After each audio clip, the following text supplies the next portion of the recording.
Hey everyone, and welcome to The Explainer. Have you ever caught yourself wondering why some people just seem to wake up richer without working a single extra hour?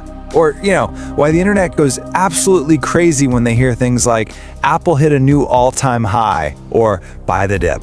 Well, today we're going to make the seemingly complex world of stocks ridiculously easy to understand. I promise you, by the end of this explainer, we're skipping all the confusing financial jargon and there will be zero boring lectures. We're just going for a crystal clear understanding of how wealth is actually built. So get comfortable, focus in, and let's demystify Wall Street together. Okay, let's dive into this. When you see folks making money on companies like Tesla or Apple, are they just gambling?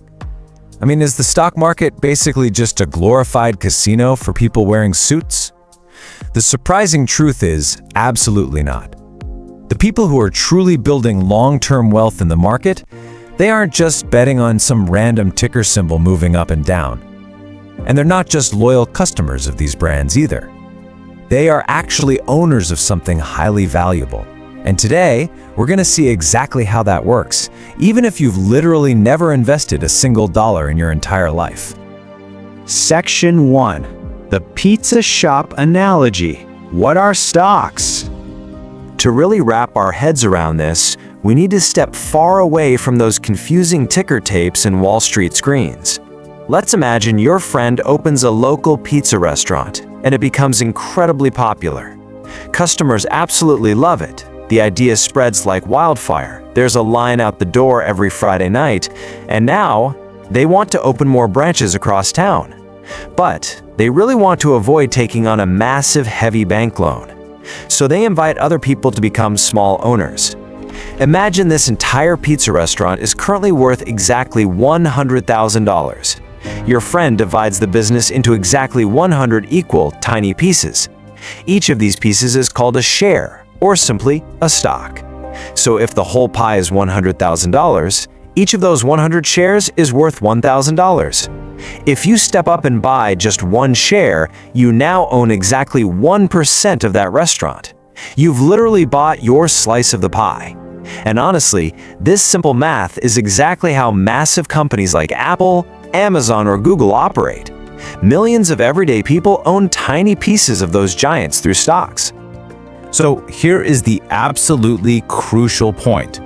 A stock simply means ownership. It's not a lottery ticket. It's not some magic internet money. It is real ownership in a real, breathing business. Now, sure, you might not be in the back tossing the pizza dough, and honestly, you might never even step foot in the kitchen of that restaurant. But legally, you own a tiny part of that business. When we strip away all the noisy financial news, that is the core reality of what investing in the stock market actually is.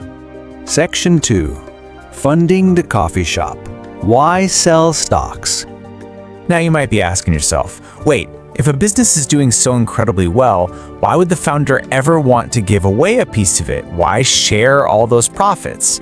Well, the simple answer is that growth costs a lot of money. Whether we're talking about Sarah's local coffee shop down the street or a massive tech giant, if they want to open new stores, build a state-of-the-art factory, create better products, hire top-tier talent, or expand across the globe, they need cash, and usually a lot of it.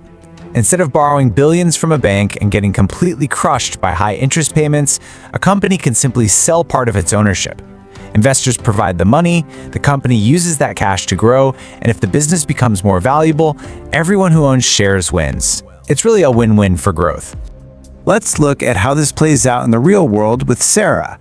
She needs $50,000 to launch her absolute dream cafe. She's got $25,000 saved up, but she's short the other $25 grand. So instead of going to the bank, Sarah divides her business into 50 shares, each worth $1,000. She keeps 25 shares for herself, maintaining control, and sells the remaining 25 to investors. Enter Alex. Alex swoops in and buys 5 shares for $5,000. Boom. Just like that, Alex now owns 10% of Sarah's coffee business. Sarah finally gets the cash she desperately needs to open her doors, and Alex gets to be a part owner of what could be the next big cafe chain. Section 3.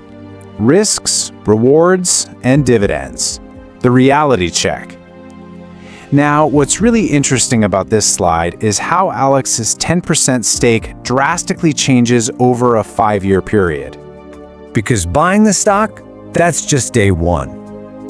Fast forward 5 years, and the business world certainly doesn't stand still. Let's start with the fun part, the reward. Imagine Sarah's coffee shop becomes famous. The line is literally wrapping around the block. She uses the profits to open 4 more locations, and the business is absolutely booming. The entire company is now valued at $250,000, up from the original $50,000. Remember Alex's 10% ownership? Well, it is no longer worth his original $5,000. 10% of $250,000 is $25,000. If Alex decides to sell his shares right now, he walks away with a massive $20,000 profit. As great businesses grow, the value of your ownership grows right along with them. It's that simple. But, okay, we have to be realistic here. Not every business succeeds. What if the exact opposite happens? Imagine a massive corporate chain competitor opens up literally right across the street from Sarah's cafe. Customers stop coming, sales just plummet, and the business's total value drops to a painful $30,000.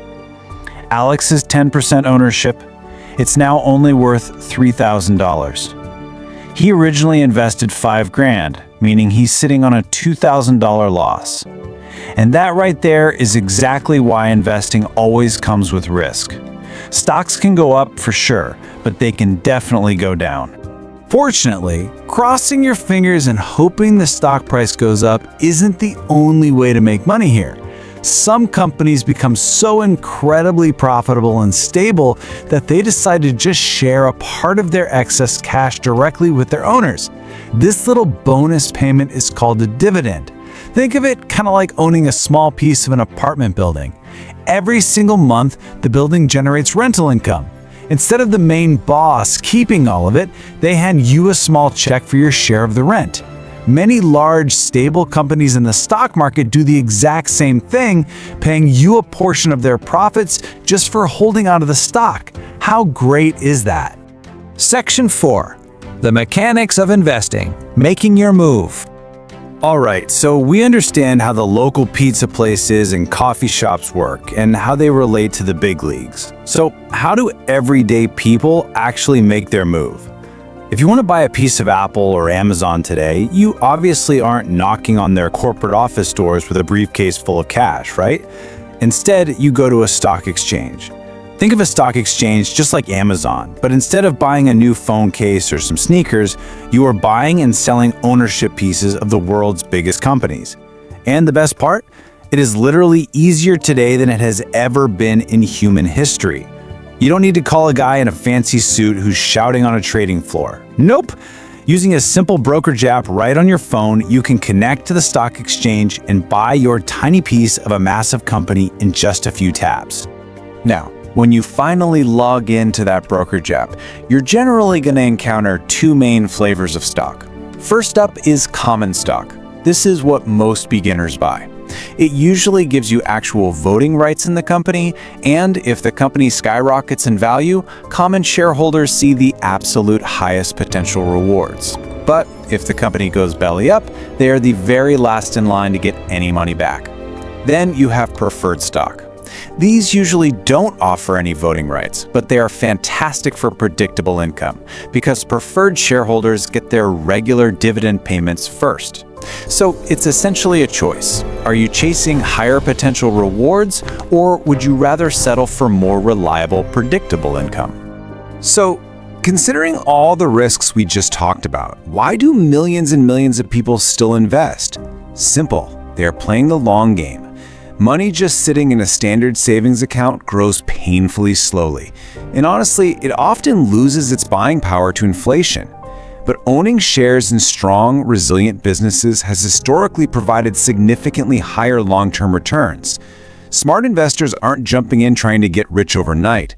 They know there are zero guarantees and prices will fluctuate. Instead, they invest for years, aiming to build real wealth slowly, one smart decision at a time. And that brings us to the core lesson of this entire explainer. A stock is not just a blinking green or red number on your screen.